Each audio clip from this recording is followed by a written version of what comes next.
आपको बात, एक तहसील ऑफिस में कम से कम 30 मुलाजिम होते हैं, बाहर उसके पास 50 लोग होते हैं। 2 बंदे कैसे आए उस ऑफिस में और उस कुर्सी पर और कमरे में गए और उसको मार के चले गए? मगर ये तो दाग नहीं लग जाएगा? 90 में अगर इस मेजॉरिटी कम्युनिटी को एक निशान लग गया है, ये मौका है इस वक्त उनको बाहर निकलने का, हमें सपोर्ट करने का, अगर वो भाईचारा की दुआई देते हैं। मैंने भी ये सब चाहा है और आज खून इसलिए खोलता है क्योंकि 30 साल पहले हम भी अपने घरों में थे, परिवार के साथ थे, और परिवार के साथ रहते हमारे पिताजी ने हमें बोला आप टैंकी में, छोटे बच्चे हो के आप टैंकी में बैठिए ताकि पड़ोसी जो हैं उनको गोली मारी गई है, उनको हो सकता है हमें भी मारा जाता। और इसके बाद भी हमारी सरकार जिसके ऊपर हम इतना भरोसा करते हैं, मैं पिताजी के मरने पे रोया नहीं हूँ, आज रो रहा हूँ। आज कल प्रदर्शन हुआ है कश्मीरी पंडितों का, कश्मीरी हिंदुओं का और जम्मू के हिंदुओं का कश्मीर में, जिन्हें लॉकडाउन किया गया, जिन्हें ताला लगाया गया कि आप अपनी कॉलोनी से बाहर नहीं जा सकते हैं। उन्होंने किस पे गोली चलाई थी? केरला में कोई इंसिडेंस होता है उसको वो उछालते हैं, वो कर्नाटका में कुछ होता है उसको उछालते हैं। यार पहले घर तो अपना संभालो। आप सीएम भी रहे हो, डिप्टी सीएम भी रहे हो, एमएलए भी रहे हो, एमपी भी रहे हो, आप राज्यसभा मेंबर भी रहे हो, ऐश ऐशरत की जिंदगी। राहुल भट्ट की शहादत के बाद ना सिर्फ घाटी में बल्कि जम्मू में भी उग्र प्रदर्शन देखने को मिल रहा है। इस समय हम महाराजा हरि सिंह स्टैचू के पास हैं। यहाँ पर भी श्रद्धांजलि राहुल भट्ट जी को दी जा रही है। आप पीछे देख सकते हैं यहाँ पर, और यहाँ पर कुछ लोग इकट्ठा हुए हैं उन्हें श्रद्धांजलि देने के लिए। इनसे बातचीत करेंगे। क्या नाम है आपका? धन्यवाद पहले आपकी मीडिया चैनल का और आपका आंचल जी। मैं कमल वारिकू हूँ और ये जो हमने आज आंदोलन किया है जिसमें आप देख रहे हो कि एक इनिशिएटिव है, एक पीसफुल इनिशिएटिव है जिसको हम आगे जाके कन्याकुमारी तक ले जाएंगे। Because youth of Hindu, not only from Kashmir, Kashmiri pandits, youth Hindu is across India, जिनके साथ हमारा कल संपर्क हुआ है।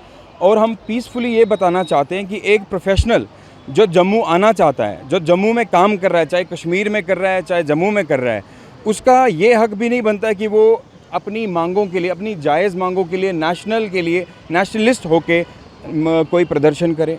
जब शाहीन बाग में प्रदर्शन हो सकता है, जब किसान आंदोलन प्रदर्शन करने से रोका जा रहा है? हमें नहीं रोका जा रहा, हम तो पीसफुली कर रहे हैं। कि हमारे साथ भी आप देख सकते हैं हम यहाँ पे कितने लोग हैं और पुलिस बल कितना है वो आपने देख लिया है।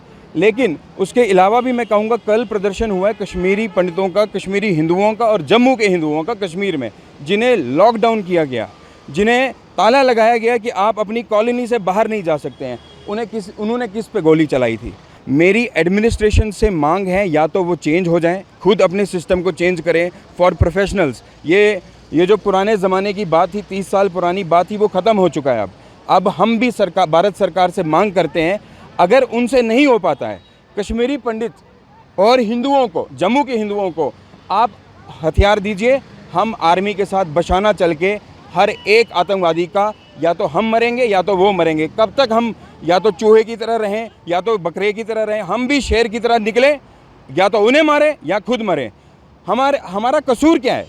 आप हमें बोलते हैं आप 370 हट गया, आप यहाँ पे काम करने आ जाइए, रिहेबिलिटेट करेंगे कश्मीरी पंडितों को, हिंदुओं को। बाहर से बिहारी हिंदू को बसाएंगे, यूपी के हिंदू को बसाएंगे, गुजरात से यूपी के हिंदू को बसाएंगे।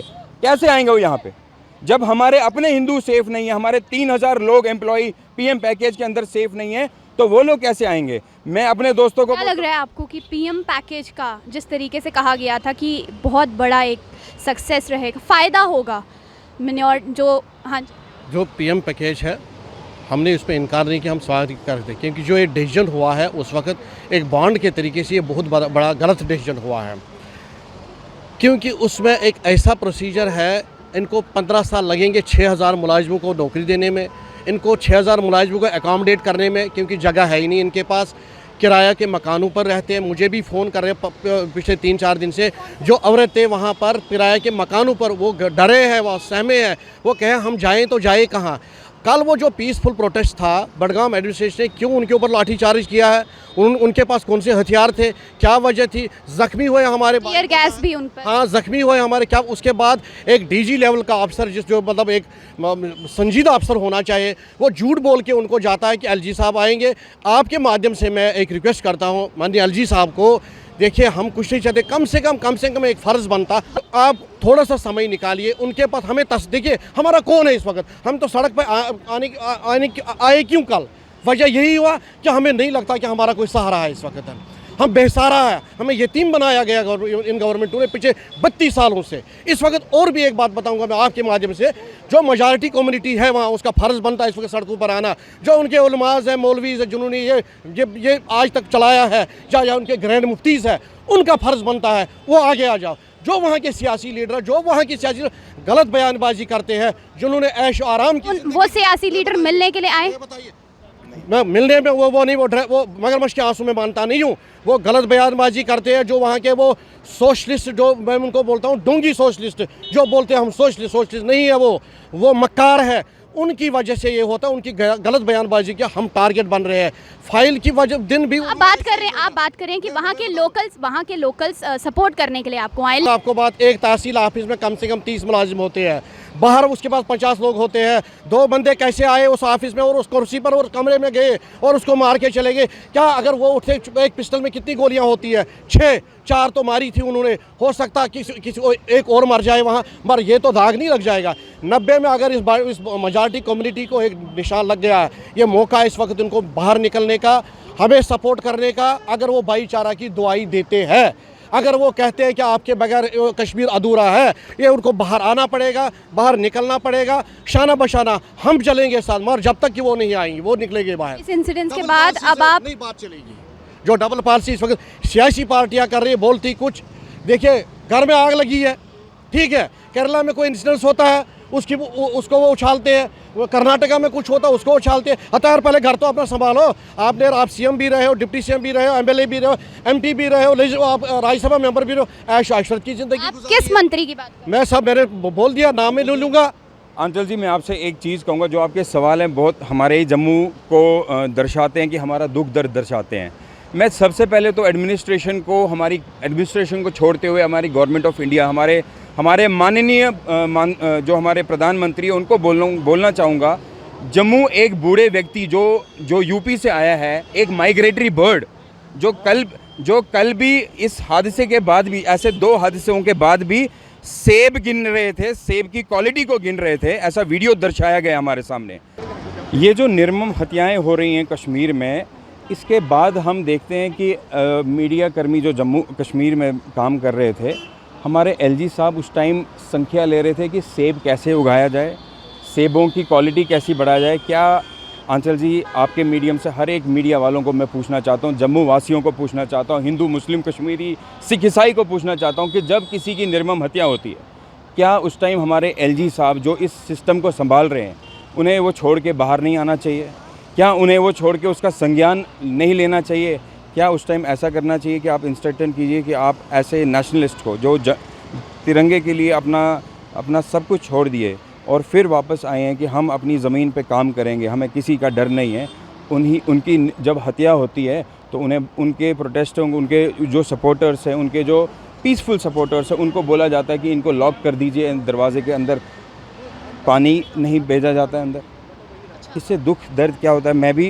मैं भी एक कश्मीरी पंडित हूँ, मैंने भी ये सब सहा है, और आज खून इसलिए खोलता है क्योंकि 30 साल पहले हम भी अपने घरों में थे, परिवार के साथ थे, और परिवार के साथ रहते हमारे पिताजी ने हमें बोला, आप टैंकी में, छोटे बच्चे हो के आप टैंकी में बैठिए, ताकि पड़ोसी जो हैं उनको गोली मारी गई है, उनको हो सकता है हमें भी मारा जाता। और इसके बाद भी हमारी सरकार, जिसके ऊपर हम इतना भरोसा करते हैं, मैं पिताजी के मरने पे रोया नहीं हूँ, आज रो रहा हूँ। आज इतनी, पिताजी की भी शहादत, मेरी पिताजी की भी शहादत हुई है, लेकिन मैं ये कहना चाहता हूँ कि हम जो तिरंगे को अपने साथ शाना बशाना इंडिया से लेकर कन्याकुमारी तक, कन्याकुमारी से लेकर एब्रॉड जाते हैं, एक नेशनलिस्ट हिंदू होने के कारण, उसे बोला जाता है कि आप अंदर रहो, आपके बच्चों की हत्या होती है तो चलो मुंह में अपना कंपनसेशन भर रहो और चुप करके बैठो। ये कब तक चलेगा? हमारे जम्मू का हिंदू कब जागेगा?